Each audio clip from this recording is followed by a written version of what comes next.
Okay, umuntu wesifazane obuka le video, ngicela ungilalela. Bengicela uqale ibhizinisi. I'm serious. You have a degree, uyasebenza noma usebenzi, ngicela uqale ibhizinisi. You know, kungamane kukhulunywe ukuthi uhlulekile, ubone ibhizinisi elokuthi la fail at some point, kunokuthi awenzanga lutho. Wonke umuntu wesifazane ophila manje ngaqala ibhizinisi. It's all a matter of ukukhula kwengqondo. Lento ukuthi bazokuhleka abantu ngoqala ibhizinisi. Uba uhleka umuntu oqala ibhizinisi. Wena uyabahleka abantu abanamabhizinisi.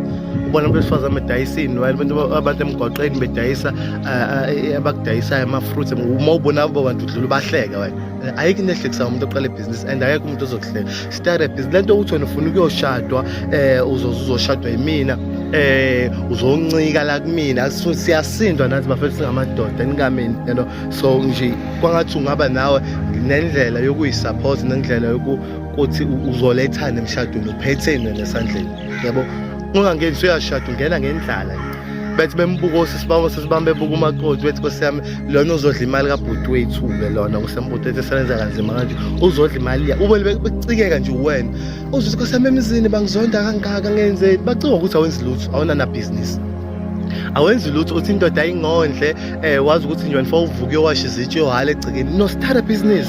Do something. Musu uzongena ngendlala abantu nomakoti wakhona inkwethu igcwele ikhanda uhlole nokukhipha imali okuyiwashile ukuthi sami nomakoti udambukisa nje usisibamba sibefonela bethe ngambona samsibuve lwakhe ethi ukushada angiyazi mina lento lena ne hairstyle yakhona ubungambona wena ngathi ichwane lingene emanzini hairstyle yakhona uyahlekisa yini kodwa siboyezo siphoxa nje ubona ukuthi abantu bangizona do something uthi mawushada ungene ngemoto.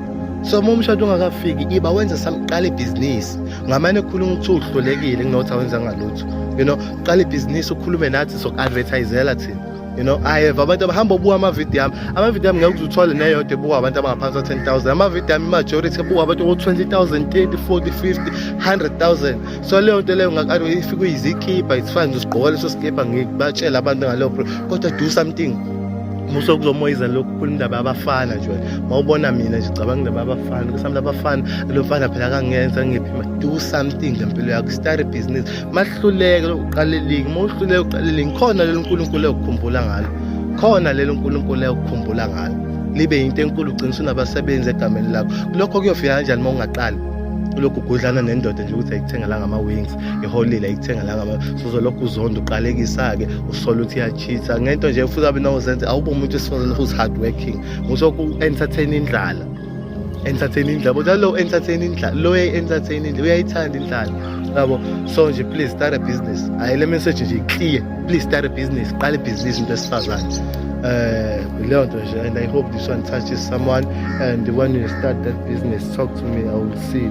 Mangihlangana nawe emgwaqeni udayisa okudayisayo ngizothatha 100 rand okugcina ngosupport kimi abantu abaqala amabhizinisi ngiyohlezi ngibasupport ngiyohlezi ngiba-encourage ngibaphusha ngimi nawe on your struggle mina ngimi nawe on your struggle, you know.